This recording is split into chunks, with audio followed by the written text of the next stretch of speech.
All right, thank you, Connor. Well, recently, Notre Dame alumna Emily Hikade from the class of 1999 sat down with University Relations Vice President Lou Nanni to talk about her journey from the CIA to CEO. You grew up in Stevens Point, Wisconsin, and you're a big Packers fan and all of that. How did you come from there to Notre Dame? And what was your Notre Dame experience like? Well, I studied. I took my education seriously. And I got to Notre Dame. I loved the academic challenges, the opportunities that Notre Dame brought. I studied overseas on the study abroad program with both in Innsbruck at the time and Angers in France. So the opportunity. So that was pretty rare back in that time to do two study abroad programs, right? In two different languages. In two different languages, exactly. At the time, they told me I was the first Notre Dame student to do two study abroad programs in two different languages. I'm sure that's changed. But I remember thinking, I had already spoken French fluently when I got to Notre Dame. And then I learned German while I was here. And what was your motive for that? Did you think you wanted to go to work for the State Department, or did you just love languages and other cultures? I wanted to see the world. You wanted to see the world. I think, I lived in France on an exchange program when I was in high school. And once you get a glimpse into how big this world is and how it's made of so many different people, and it was really what I wanted to do. I didn't know in what capacity, but I knew that I wanted to see more of it and to see it's so exciting to be able to go into other cultures and really see from their perspective how they live, what their challenges are, where they get their beliefs. And I'm not just talking about France. I'm talking about, Iraq. I'm talking about East Africa. I'm talking about Asia, all of these places to really go there and understand the challenges that they're facing, help you understand things in a much broader terms. So how would you describe your 4 years here at Notre Dame? Amazing. Yeah. I think I had 3 years on campus and 1 year overseas, but just, what I love about Notre Dame is that it also brings in kids, not only from all over the country, but from all over the world. My roommate was from California. One was from Massachusetts. One was from Brazil. One was so you really do have this microcosm right here in South Bend from people all over the world. And I think that's really special. Yeah. So you go right from Notre Dame to the White House, into the State Department, and into the agency. So you're working for the federal government for several years. How was it? How did that evolve? Is it something that you knew you wanted to do? They just tapped you on the shoulder at each one of these things and said, "Would you take on this next initiative?" Well, I think life is a journey, right? And you're not quite sure where you start to where you end. And I think I was planning to go to grad school. I had gotten accepted to a great grad school, and then I got an offer from the White House. And who's going to turn that down? It's an opportunity to see how the process is made. I learned so much at the White House. I'm grateful for that time. But what really struck me was how so much of the discussion was spent on whether you're on the left or you're on the right. What I loved about going over to the State Department is that we were all playing for the same team. Our job was to further American foreign policy. And then after 9/11, our job was to protect America from outside threats, which is a really valuable mission. So you would look in your own trajectory, would you look at 9/11 as a really critical juncture, a turning point for you personally? Absolutely. I think that certainly when you work in the counterterrorism field, we talked about it earlier today, the Cold War. We were sort of in the vestiges of the Cold War.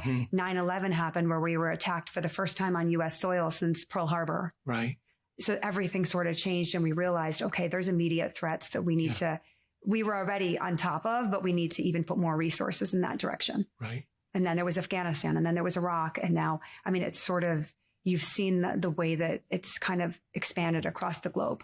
So you know a heck of a lot more than the average citizen, certainly me, about what's going on in different terrorist cells and what's going on in cyber attacks and everything else behind the scene. How do you stay at peace with raising, 4 young boys and not be consumed by anxiety? Because you've seen so much more than most of us, and you know what's going on behind the scenes. I think there is something about focusing on my kids and the next stages, but I still am very much watching what's going on in the world. And there's a lot of scary things happening in the world. So there are those moments. There are some times when, I used to brief the president, and I think now I'm looking at sales targets and profit margins, and I think, oh gosh, what's the bigger picture? Right. And then the bigger picture, you kept Carmen very happy. See, okay, so that's good. This is good. really important too. Yeah, exactly. But then, things start exploding in the world, and you start to think, okay, you know what? So there's something really valuable about raising 4 good humans. That's right. Who are kind and respectful. And I think that's something that I'm very proud of. Yeah. In addition to, my career with the government. I think that I look forward to contributing to that mission from the private sector. And that's the interesting thing, is I did a lot from the public sector. Right. Now that I'm an entrepreneur and a business owner, I can still affect change from the private sector. And I think that's something that's really valuable to notice as well. Business, like what government workers are doing right now today, is admirable and remarkable. Right. And talk about frontline, tip of the spear. I'm so grateful that they're there, but there's also a lot that people can do from the private sector. Right. A lot that of influence that businessmen and women can do, which is exciting to see this side of it as well. Tell us a little bit more about Petite Plume. So the company has just taken off, and you have multiple different product lines. And so if any of our viewers here want to go online, or they're perhaps their nearest retail outlets, how do they purchase, and what can they purchase from Petite Plume? So we launched as a luxury children's sleepwear, and then we expanded into adults. You can go to petiteplume.com. Now we're in linens, and we're just expanding what we are planning.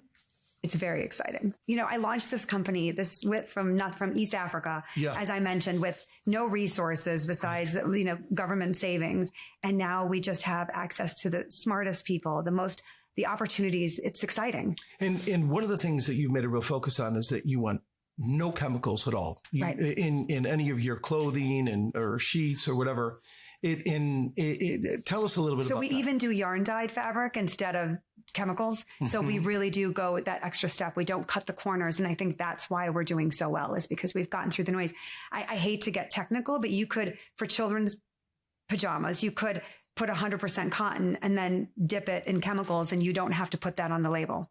So we have committed to not dipping in chemicals, to not doing anything like that, so that I did not want to put my children to bed in the chemicals. So then again, adults are a lot easier because we can do 100% cotton, 100% silk, 100% Pima. And then we just carry it forward from there into sheets and into table linens and into whatever other exciting things we have just around the corner. Wow, what a great interview with a fascinating alumna. Now, it is time for a short break, but stick around, because when we come back, we'll talk with our ultra marathoner, Joe Quiones.